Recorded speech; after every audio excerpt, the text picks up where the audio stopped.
Hello दोस्तों, स्वागत है आपका एक नए क्लास में। कुछ लोग पूछ रहे होंगे सर आप हंस क्यों रहे हैं। ये पूरी वीडियोस हम एक बार बना चुके हैं, ठीक है, पूरी डिटेल, लेकिन सर माइक लगाना भूल गए थे, तो चलिए आवाज रिकॉर्ड नहीं हो पाई, दोबारा से इस वीडियो को बना रहे हैं, ठीक है। मोस्ट इंपॉर्टेंट ये वीडियो है मिशन यूपी बोर्ड। आप यहां पर लिख लीजिए 2023 2024-25, जब कभी पूरी किताब से ये छांटे हमने मोस्ट इंपॉर्टेंट क्वेश्चन।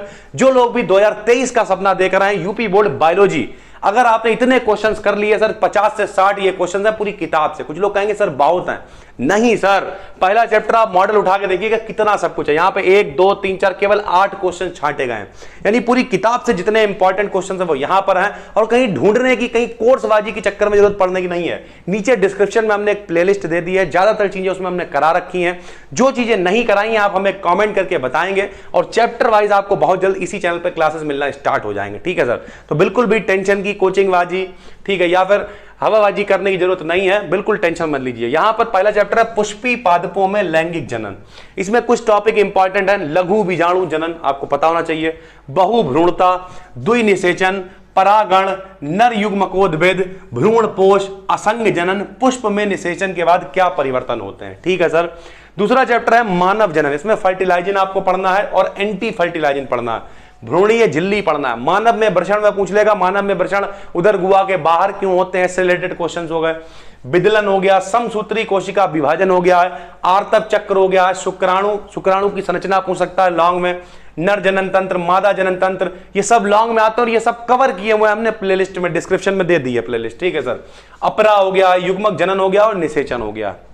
अगला चैप्टर है जनन स्वास्थ्य। इसमें परिवार नियोजन हो गया है, आईवीएफ तकनीक हो गई है, यौन संबंधी रोग हो गए, जनसंख्या विस्फोट हो गया है, ठीक है। जनसंख्या विस्फोट वगैरह आप इतना कोई डिटेल पढ़ने की जरूरत नहीं है, आप खुद भी लिख सकते हैं, ठीक है सर।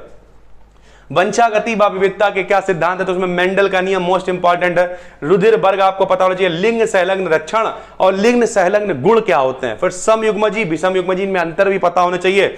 जीनोटाइप, फिनोटाइप और मानव में लिंग निर्धारण, ये सब कराया हुआ है। आराम से ये वीडियोस पूरी देखिए, सारी चीजें नोट करिए। हम हमेशा कहते हैं अपने आप को एक सीआईडी ऑफिसर की तरह फील करिए, थोड़ा चीजें हाईलाइट करिए।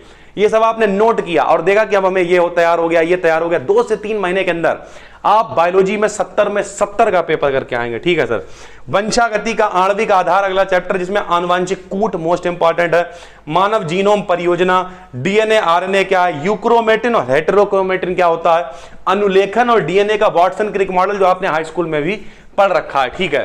फिर मानव स्वास्थ्य एवं रोग क्या होता है, सक्रिय व निष्क्रिय प्रतिरक्षा आपको बतानी है। व्यसन, जो नशे वगैरह लोग करने लगते हैं। स्टेम कोशिकाएं, विषाणु से कौन से रोग होते हैं, तो रोग में आपके में बहुत सारा पेचिस है, खसरा है, एड्स है, इन सब के बारे में आपको पढ़ना है। डिस्क्रिप्शन में जो प्लेलिस्ट है उसमें हमने सब कराए हुए हैं, ठीक है सर।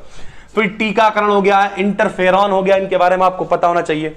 अगला चैप्टर है मानव कल्याण में सूक्ष्म जीव। तो सूक्ष्म जीव आप देखिए, दही बनता है सूक्ष्म जीवों के कारण बनता है, तो इस तरीके से उपयोग। फिर जैव उर्वरक यानी खाद, बायोगैस, सूक्ष्म जीवों के उपयोग आपको पढ़ लेने हैं। जैव प्रौद्योगिकी में बात करें तो डीएनए पुनर्योगी तकनीक क्या होती है, पीसीआर टेस्ट होता है, ये क्या होता है। आनुवांशिक अभियांत्रिकी क्या है, प्लाज्मिड्स काफी इंपॉर्टेंट है। बीटी फसल, इसमें बीटी कपास वगैरह ये सब के बारे में जानकारी होनी चाहिए। ट्रांसजेनिक जंतु क्या होते हैं, इनके उपयोग जैव प्रौद्योगिकी के कृषि क्षेत्र में उपयोग बहुत पूछे जाते हैं। कृषि क्षेत्र में उपयोग पढ़िए, बाकी उपयोग तो पढ़ना ही है। जीन चिकित्सा क्या होती है। फिर जीव और समष्टियों में अंकुरण के बारे में पढ़ लेना है। सहजीवन हो गया, सहोपकारिता हो गया, परस्परता हो गया है, सहभोजिता हो गया है, एक दूसरे के साथ मिलकर चल रहा है तो परस्परता हो गया है, दूसरे पर डिपेंड है तो सहभोजिता हो गया है, ठीक है सर। मरुद्भिद क्या होते हैं, प्रतिस्पर्धा क्या होती, परभक्षण और की स्टोन प्रजातियां बहुत इंपॉर्टेंट है। की स्टोन प्रजातियां आपको पता होनी चाहिए। फिर चैप्टर है जैव विविधता आखिरी, इसमें रेड डेटा बुक क्या होती है, संकटग्रस्त जातियां क्या है, इनका संरक्षण कैसे किया जाता है। फिर उद्यान क्या है, उद्यान में पार्क के बारे में पूछ लेगा। विश्व पर्यावरण दिवस कब मनाया जाता है, इस तरीके की बहुत सारी चीजें, ठीक है। ये जितने भी क्वेश्चन, अगर हम एक में 7 भी मान ले, 10 चैप्टर यहां लिखे हुए हैं, कुछ में कम भी हैं, ठीक है, जिसमें इसमें 1 2 3 ही लिखे हुए हैं, यानी 50 से 60 क्वेश्चन है। एक टारगेट बनाइए, लिस्ट चिपकाइए सामने, और जो आपका टॉपिक क्लियर हो उस पर हाईलाइटर कर दीजिए। 2-3 महीने के बाद जब ये आपके सारे टॉपिक क्लियर हो जाएंगे, आपके नोट्स भी क्लियर होंगे, तो कोई कोचिंग वगैरह की जरूरत नहीं है, कहीं ढूंढने की जरूरत नहीं है। डिस्क्रिप्शन में प्लेलिस्ट है ही, वहां से पढ़ाई करना अपना स्टार्ट करिए। बाकी डेली चैप्टर वाइज लाने की भी कोशिश रहेगी इसी चैनल पे। जो लोग नए हैं वो चैनल को सब्सक्राइब करें, और जो भी लोग 12th में है, बीएससी फर्स्ट ईयर में, उनके लिए चैनल वरदान साबित होने वाला है, क्योंकि लगभग सारी चीजें आपको यहाँ पे बिल्कुल फ्री मिल जाती हैं, ठीक है सर। फिलहाल कोई दिक्कत है नीचे कमेंट करके बता सकते हैं। BDKD एप्लीकेशन है, गूगल प्ले स्टोर पे बिल्कुल फ्री है, आप चैट सपोर्ट के जरिए 1-to-1 बातचीत कर सकते हैं। बस दोस्तों इतना ही, फिर मिलेंगे एक नई वीडियोज में, तब तक के लिए धन्यवाद।